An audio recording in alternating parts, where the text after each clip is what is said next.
Dani, já que a gente está falando de enriquecimento, vamos falar um pouquinho de enriquecimento do reino agora.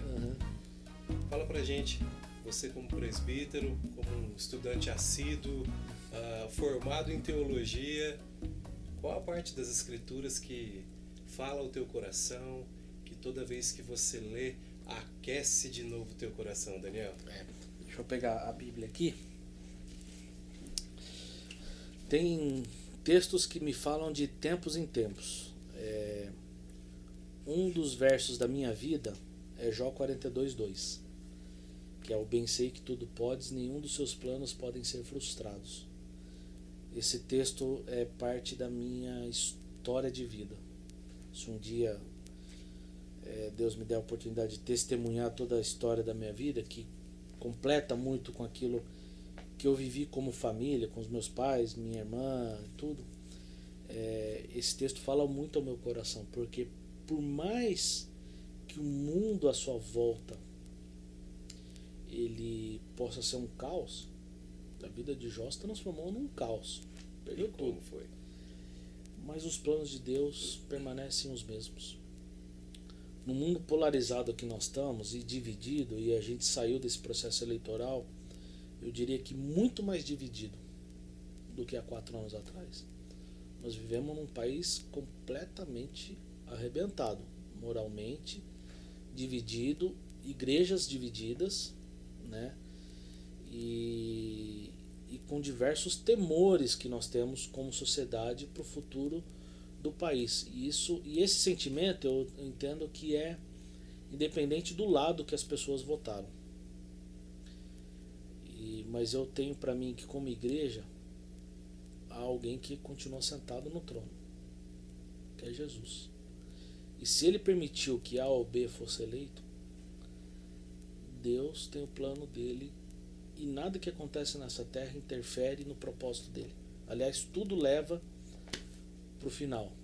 E o final das escrituras a gente sabe que tudo vai ficar bem, as nossas lágrimas serão enxugadas. Mas tem textos que me falam de tempos em tempos.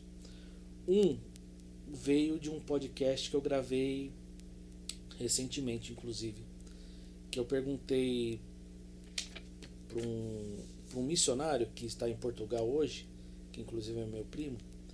Ele é missionário em Portugal, e eu falei para ele assim: o que faz você continuar fazendo o que faz e o que te faz permanecer no ministério?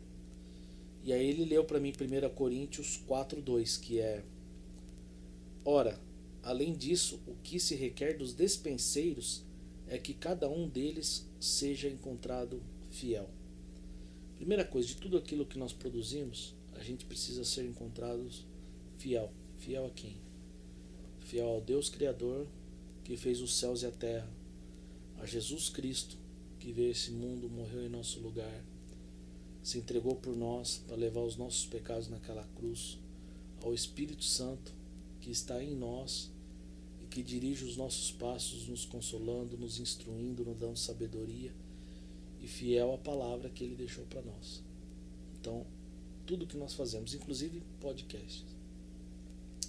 E um outro texto, já aproveitando, é um texto que fala ao meu coração desde o começo da pandemia, e que inclusive eu fiz uma pregação sobre esse texto, falando sobre a identidade e a missão da igreja, que é 1 Pedro capítulo 2, verso 9, que diz assim: vós, porém, sois raça eleita, sacerdócio real, nação santa, povo de propriedade exclusiva de Deus, a fim de proclamardes as virtudes daquele que vos chamou das trevas para a sua maravilhosa luz.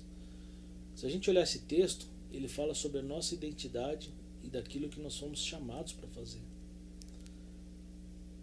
Nós somos raça eleita, Deus nos escolheu. Nós somos sacerdócio real, somos representantes do Senhor aqui. Olha que responsabilidade, né, nós temos como filhos de Deus, como seguidores de Jesus. Nós somos uma nação santa. A gente viu tantos protestos, né, nos últimos dias por aí, e a igreja se degladiando por questões políticas terrenas. Mas a nossa nação não é aqui, a nossa nação é celestial. E isso nos faz descansar, porque nada do que acontece na terra sai do controle de Deus. Amém. E um dia nós vamos estar todos como um só povo. Não vai ter placa denominacional, não vai ter brasileiro, americano, argentino, chinês. É um povo só, nação santa. Nós somos povo de propriedade exclusiva de Deus. Veja, Ele nos comprou. Ele nos fez sua propriedade com o sangue dele. Algo muito caro. Alguém que se sacrificou por nós para que a gente pudesse ter relação com Deus completa, genuína, transformada, para um propósito: proclamar as virtudes que Ele mesmo nos chamou. Nós somos chamados para proclamar o Evangelho. Essa é a principal missão da igreja. Como é que a gente proclama o Evangelho? É através das pregações dominicais? É também. Mas é também no nosso dia a dia, naquilo que nós fazemos, com os nossos hobbies, com os ministérios. A gente falou muito aqui sobre podcast, sobre produção, e eu creio que o principal foco que eu tenho é usar esse meio para proclamar o Evangelho. Recentemente teve uma discussão na igreja se ela devia continuar transmitindo ou não o culto online. Eu fui muito claro: se você parar de transmitir, você vai dar para essas pessoas a opção de procurar outro tipo de conteúdo, ou outra igreja, ou outro tipo de conteúdo. E eu entendo que a gente como igreja precisa ocupar esses espaços também. Se a gente não ocupa, há muitos Filipes Neto por aí ocupando. É verdade. Então, a gente também precisa estar nesse meio. Vamos voltar um pouquinho, quando a gente fala de música. Puxa, que povo mais influenciou a música na história? A igreja. Os melhores músicos que tem no país, você vai procurar, Tem saído de igreja. saíram das igrejas. Até a porcaria, de certa forma, que tem saído por aí musical no nosso país, você vai falar com essas pessoas, muitos deles já foram cristãos. Então, esse texto fala ao meu coração porque diz muito a respeito de quem eu sou e daquilo que eu fui chamado para fazer. Então é isso que me faz continuar a produzir o que eu produzo. Eu não quero ter 100 mil seguidores, eu não quero ter 1 milhão de seguidores. Eu quero usar a voz que eu tenho, para o povo que eu tenho, para anunciar a palavra de Deus. E o pouco de espaço que eu tenho, Deus tem, graças a Deus, me usado para alcançar corações. E aberto portas para eu falar do Evangelho, mesmo com um pouquinho de relevância que eu tenho perto desse mar de conteúdo que existe por aí. E olha, existe muita gente boa, gente que prega melhor que eu, gente que produz melhor que eu, gente que tem equipamento melhor que eu. Mas eu diria que há espaço para todo mundo. Essa é a graça comum que usa a minha vida com os meus dons e talentos, com o espaço que eu tenho, e que usa você com os seus dons e talentos, que tem usado muitas pessoas. E assim a gente se complementa como corpo, né? E vai proclamando. Então esses são os textos que têm me motivado a fazer o que eu faço, a continuar a fazer o que eu quero fazer, o que Deus me chamou para fazer.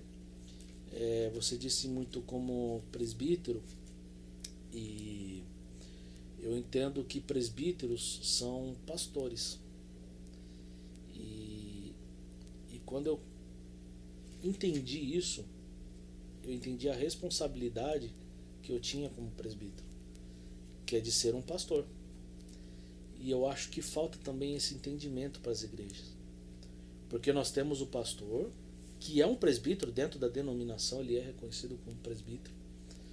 Mas nós temos os presbíteros leigos, que são pastores.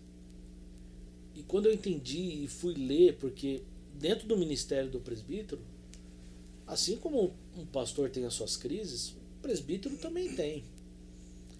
E a gente, ao mesmo tempo, a igreja também olha pra gente. Sim. E eu tive muitas crises no meu coração com isso.